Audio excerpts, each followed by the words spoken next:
还是比较熟练。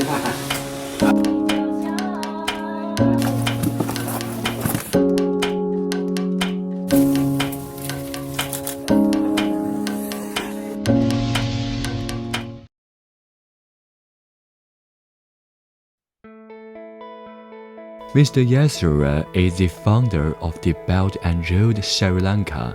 He focused on carrying out the cooperation of different fields about the Belt and Road Initiative and offering professional consultation service.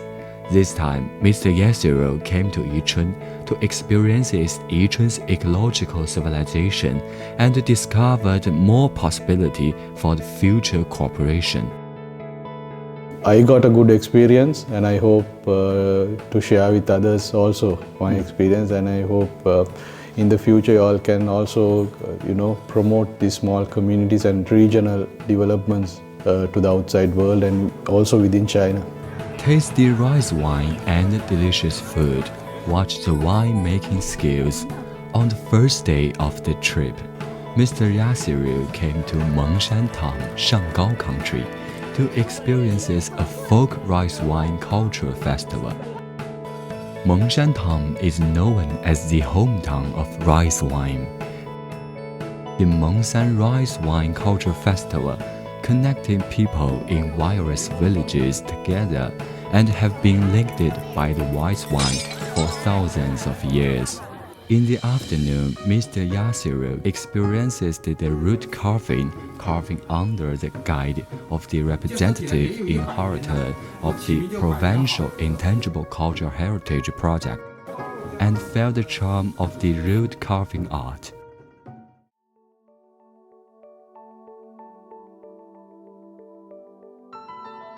The next morning, Mr. Yasiru came to Pingtian village, Tonggu country, China's beautiful leisure village, and the warm Hakka villagers invited Mr. Yasiru for a tea tasting around the stove and to watch the Hakka welcome dance, digging bamboo shots, and making glutinous rice cakes and baoyuan.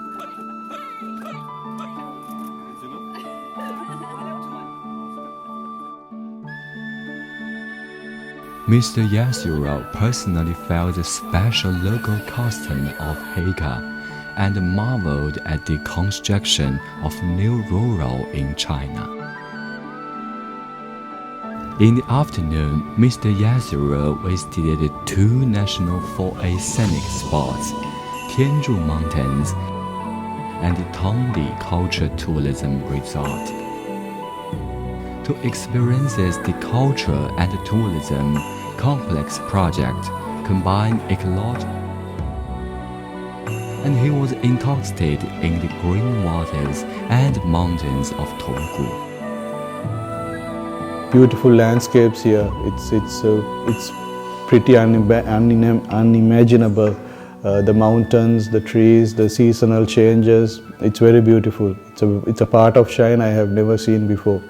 So I think Yichun is doing a good job in developing their local infrastructure for tourism, for regional development, economic integration.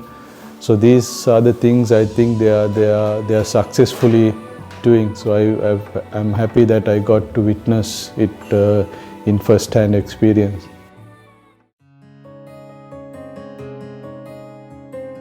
On the third day of the trip, first of all, Mr. Yasiru came to Fengxin country, the hometown of Chinese kiwi fruit, visited the kiwi fruit planting based off the 10,000 acres, experiences the processing of kiwi fruit picking, and tasted the fresh selenium-rich kiwi fruit.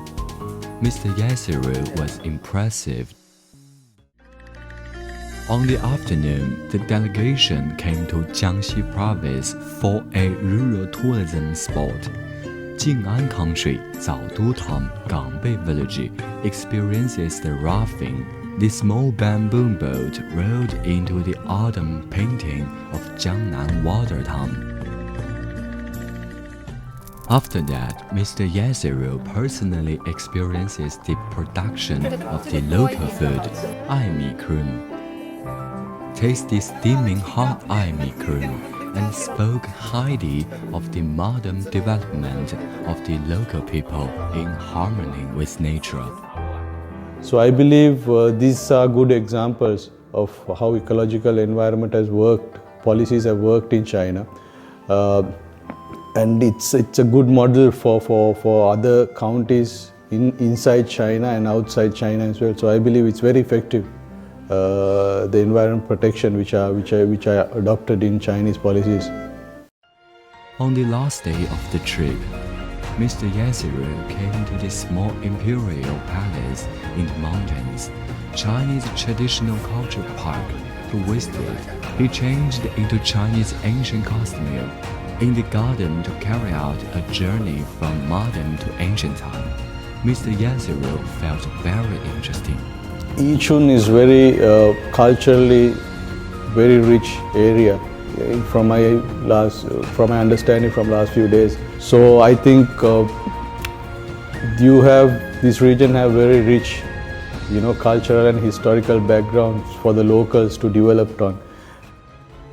This year marks the 10th anniversary of the Belt and Road Initiative, and Sri Lanka was one of the first countries to welcome and join the initiative. In these special years, Mr. Yasiru's ecological civilization experiences journey in Yichun is more significant. The trip not only gave him a deeper understanding of the ecological environment and culture of Yichun, but also provoked the way for cultural exchanges between Sri Lanka and China. So people-to-people relations, I think it's a very strong mission, and it's the linkage that kept Sri Lanka and China for over 2,000 years of friendship. So I believe we have to continue it to the next 100 years or 200 years maybe. In the next decade, China-Sri Lanka relationships will be further strengthened for the benefit of the two peoples.